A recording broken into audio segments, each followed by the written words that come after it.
to these issues in a moment. Dr. Burgess? Thank you, Mr. Chairman.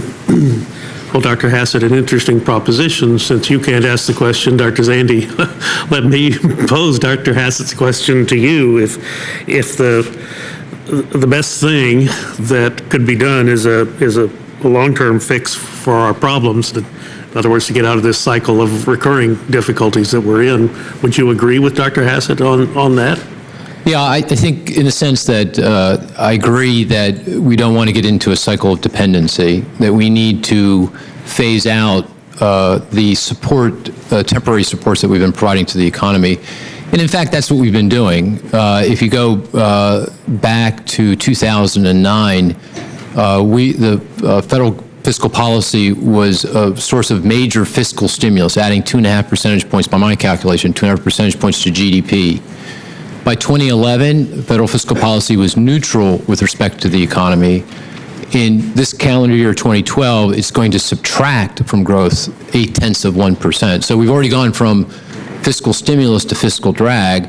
And all I'm arguing is for calendar year 2013 to smooth in the fiscal drag. Really, no one's talking about stimulus in the sense that the government is going to be providing a tailwind to the economy. All we're debating now is how much of a headwind it will be. So I think that we should smooth in that drag, and I think it'll be easier for the economy to digest, and in the longer run, we'll all be better for it. And since you're not allowed to ask Dr. Hassett a question, let me ask Dr. Hassett. Is that like a committee rule, or is that? It's Mr. Casey's rule. I don't think it's a rule. We're just trying to keep it to a minimum. But Dr. Hassett, let me ask you for your response to Dr. Zandi's observation on the cycle of dependency.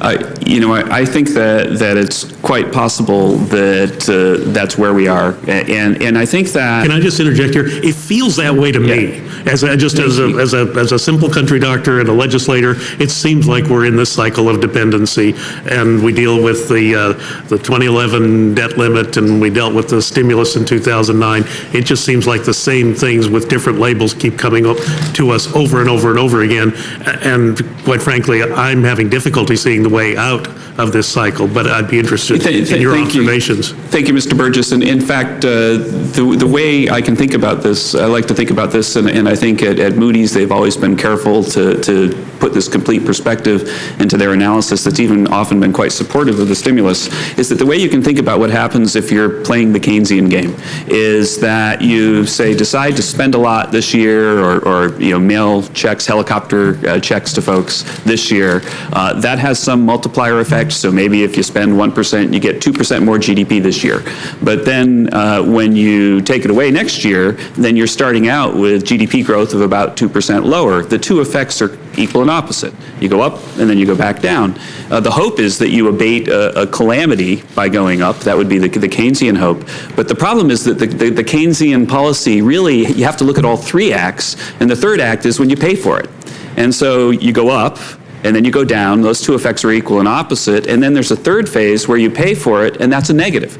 And so if we look at sort of the 10-year full cost of doing a Keynesian policy, it's a net negative, because in the end we have, it's going to cost something either to pay the interest or to have the tax hikes to pay for it. You see that even in the long-run CBO analysis of these policies. And the problem is that we're now kind of in the hangover phase from these things. It feels like it. And that's what you feel. But I can say that there's a way out, and it's a very promising way out, which is that, again, if we just now recognize that we're out of the emergency period, and if we fix our big problems, we can get over the hangover, then I think that we can find bipartisan agreement for moving the nation ahead.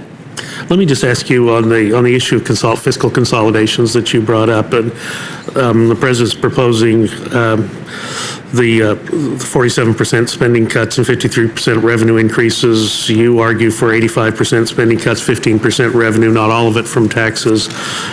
Why in the world would we even consider the president's plan under the scenario that you described? You could argue, the argument against our paper being a guide is that there are many smaller countries that maybe have to be more aggressive about spending because people who lend them money might head for the exits quicker. But the thing that I know is true, that if you want to base our consolidation on the things that succeeded in the past, then you would be 85% spending. And then I think that you could have quite a great deal of comfort that it would be successful, because I think the arguments that we might be able to handle having a little bit larger revenue share than that, because we're such a big lump of a country.